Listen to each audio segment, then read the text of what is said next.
Pappasitos Spicy Caldereta Mix.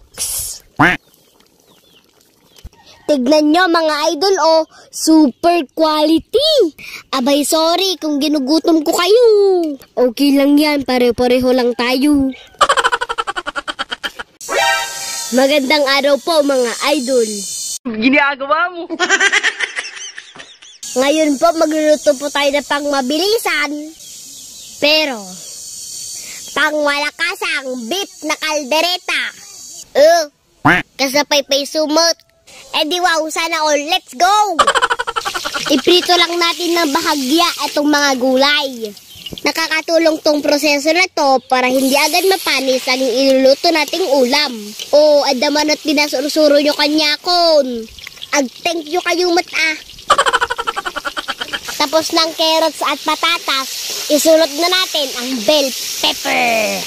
Ay, bakit kasi may ganito pa ang kaldereta? Ang pangit naman ng lasa. Pakuluan na rin natin yung karne ng baka mga idol. Pressure cooker na para mabilisan. Alright. Bawang sibuyas sabay na. Nilagay ko na rin pala yung pinakuluan ng karne ng baka. Naglagay na rin pa ako ng beef cubes. Nagimasin. Tamang sangkot sa lang mga idol. Sobrang bango na. Ito pala ang pinagpakuluan natin ng karne kanina. Ito din ang pagsasabaw natin. Hindi ko alam kung paano kayo magluto ng kaldereta, pero ito ang diskarte namin. Kumbaga, depende na lang sa nakasanayan. Ayos ba mga idol? Nagdagdag ako ng tomato ketchup para pang kulay. Wala namang ambag sa lasa yan, pang pakulay lang talaga. Isabay na natin ng liver spread mga idol. Hindi na po ako maglalagay ng tomato paste. Baka magmukhang pagkain pa ng vampira tong niluluto ko. Kaya hindi ko na nilagyan nun.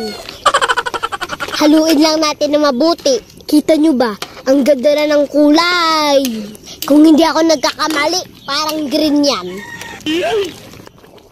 Ground black pepper, galason English ajay, laurel at kaunting asin. Ito na ang mga gulay natin. Maglalagay rin tayo ng siling haba. Optional lang to. Pangdagdag sipa ng anghang. Gasem kumugtarpay gayam ata sili. Ihalo na natin tong mga gulay. I-reduce pa natin ng kaunti tong sarsa. Pappasitos Spicy Caldereta Mix.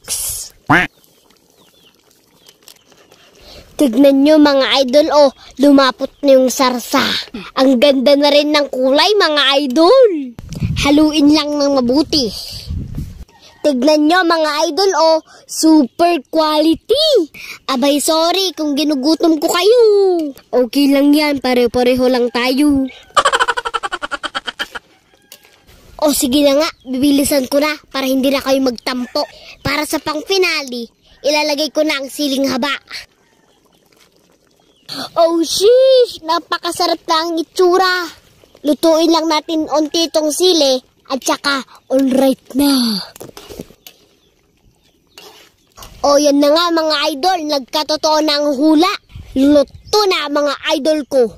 Ay Diyos mio, marimar, delicious. Mwah! Tignan nyo naman kung gaano kasolid yan mga idol. Beef kaldereta, alamang gabing. Kain na tayo mga idol ko. Atake!